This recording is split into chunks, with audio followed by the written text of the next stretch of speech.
Ang rain or shine na number 1 scoring team nung elimination ay pinaputukan ng maraming bala ng tropang Giga, na nagresulta sa 17-point win ng TNT sa Game 1 ng kanilang quarterfinal series.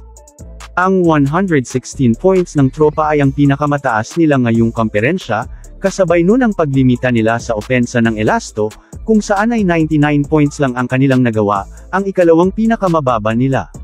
Ang huling laban na umiskor ang mga pintor ng mas mababa pa sa 100, ay nung natalo sila sa magseserbesa, sila ay gumawa lang nun ng 77, basta sila ay hindi nakakatawid ng 100% ay malabo silang manalo.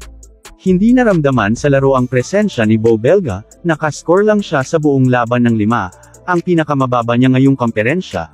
Sa second half siya ay nabokya, 2 lang ang naipasok niya sa 10 tira. Sa kabila nun ay muntik pa silang umabot ng 100 marka, 5 Elasto ang umiskor ng mahigit 10 para pilitin na makasabay sa laro, pero ang TNT sa second half ay may kung anong klaseng maligno sa kanila ang sumapi. Sila ay lumayo sa bandang dulo ng ikatlong yugto, matapos umabante ng Ross ng 5 sa ika-8 minuto mula sa 3 ni Clarito, in-outscore na nila sila sa nalalabing oras ng quarter ng 11, sa pangunguna ni Oftana. Inihatid ni Calvin Oftana ang 18 ng kanyang 32 points dun sa quarter, para makabuo sila ng malakas na momentum papasok ng final period, sila ay mabilis agad nakaabante ng 11 sa pagsisimula. Ang kanilang pananalasa ay nagpatuloy pa, sa kalagitnaan ng last quarter ay lumaki na sa 21 ang kanilang kalamangan, kasabay nun ang Elasto Painters ay unti-unti nang inilalabas ang kanilang starters. Ang magandang laro ni Kelly Williams ay hindi pa rin natatapos, nagtala siya ng 19 points at 10 rebounds. 13 ang kanyang ginawa doon sa ikalawang yugto, 5 ang kanyang naikonekta doon sa labas ng arco. Ikalawa siya sa pinakamahabang minuto sa kanilang grupo, tila gamit niya ang agimat na galing doon sa Quiapo, kahit impacto ay hindi kaya kanyang arrive, siya ang may pinakamalaking impact with plus 25. Dalawang bagay lang kung bakit nadumina ng tropa ang Ross sa kanilang laban.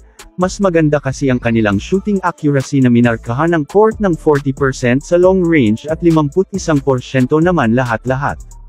Kinontrol din nila ang rebounding category, 58-39, wala man lang nakakuha sa Elasto ng mas mataas pa sa 5 rebound, pero kahit papaano sila ay nakalamang pa rin sa second chance ng 4 points. Hindi rin nila nasamantala ang 17 turnovers ng TNT, 12 points lang ang kanilang na-score galing dun, samantala ang tropa ay sinulit ang 9 na turnovers ng Ross, na ginawa nilang 17 points nila. 2 buwan na din ang nakakalipas nung huling matalo ng 2 sunod na laban ng Ross, pihadong sa Game 2 ay may nakahanda silang plano para makaganti at maiwasan ang malaglag ng walang kalaban-laban.